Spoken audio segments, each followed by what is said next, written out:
এদেশে আর শান্তি নাই, শান্তি আবার ঘুরে পেতে হবে। এই দেখো আমার বাবা মায়ের চোখ ছিল না, সেই ছোটবেলায় 7 বছর বিয়ে দিয়েছিল, 7 বছরে মা বাবা বিয়ে দিয়েছে, আর 9 বছরে আমার বাচ্চা সন্তান এসেছে, আর উল্লাতে সেই 9 বছর সময়ই মারা গেছে। তাহলে আর সুখটা পেলাম কি করে বলো তো? এই গোয়ালিনী বউ হয়ে সংসারটা কিভাবে ধরে রাখবো বলো তো? এই গরু দুধ কিনি আর এই পাড়ায় পাড়ায় বিক্রি করি, যতই জলে মিশাই লাভ আর হয় না।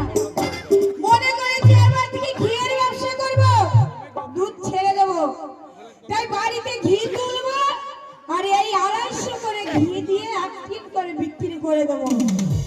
আমি যাচ্ছি সেই বাজারে, বাজার থেকে দেখি ঘি